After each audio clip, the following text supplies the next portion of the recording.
আসসালামু আলাইকুম। সবাই কেমন আছেন? আজ প্রায় বেশ কিছুদিন পর আরকি বসুন্ধরাতে যাওয়া হলো। যদিও বা সকালের দিকে যাওয়া হয় না, তবে সেদিন গিয়েছিলাম একটা প্রয়োজনে। তো আসার সময় আরকি ভিডিওটা করা। গ্রাম অঞ্চলে এখন শীত পড়ে গিয়েছে আর শীতের সময় রোদটাকেও মিষ্টি বলে মনে হয়। আমরা ঢাকা শহরের মানুষ হয়তোবা খুব একটা বুঝবো না, কারণ ঢাকায় খুব একটা শীত পড়ে না, আর পড়লেও বোঝা যায় না। আর এই যে গাছের ফুলগুলো অযত্নে অবহেলাই ছিল। তবে অযত্নের জিনিসগুলো যেন সবথেকে বেশি সুন্দর লাগে। যদিও বা রোদের জন্য খুব একটা স্পষ্ট ছিল না। হয়তোবা বিকেলের দিকে ভালো লাগবে। জায়গাটা হচ্ছে বসুন্ধরা অল্টন অফিসের পাশে আরকি। আগে দেখতাম যে পল্টনের ওখানে যখন ছবি, পিকচার অনেকে তুলতো, সোশ্যাল মিডিয়াতে ছাড়তো। তারপরে অনেকদিন হয়ে গেছে আরকি। বাসার পাশে থাকা সত্ত্বেও খুব একটা যাওয়া হতো না। ছবি, পিকচার তো অনেক দূরের কথা আরকি। বিষয়টা এমন হয়ে গেছে যে বাসার পাশের লোকে আরকি ট্রেন্ড ফিল করে।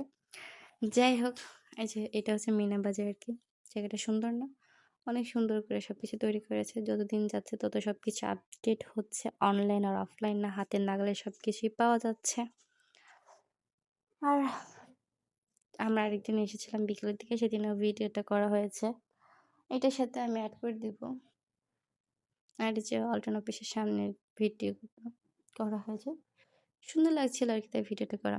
আর এই যে গাড়িটা সুন্দর না? আমি বসুন্ধরাতে ১ম বার দেখেছিলাম।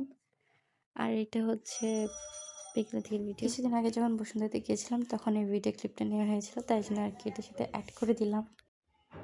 আর এই যে সেদিন ভিডিওটা বিকেলে এত সুন্দর ছিল, পরিবেশটা অনেক ভালো ছিল। আর এই যে আসার সময় আরকি এই সিনারিটা দেখলাম, তাই জন্য। ছোটবেলায় দেখতাম অনেক মুভিতে ছাদেতে আরকি এরকম ডেকোরেশন করা হয়। যদিও বা যশোর গদখালিতে এরকমভাবে আরকি সুন্দর করে ডেকোরেশন করা হয়েছে। তাই আরকি ছোটবেলায় যেগুলো মুভিতে দেখতাম এখন সেগুলা সরাসরি দেখতে পাচ্ছি। ছোটবেলায় অনেক মুভিতে দেখেছিলাম তো, তাই জন্য আজকে সরাসরি দেখে নিলাম।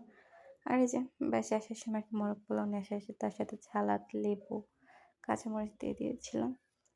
তো ভিডিওটা খুব একটা বেশি লং করব না। সবাই ভালো থাকবেন, সুস্থ থাকবেন, নিরাপদে থাকবেন।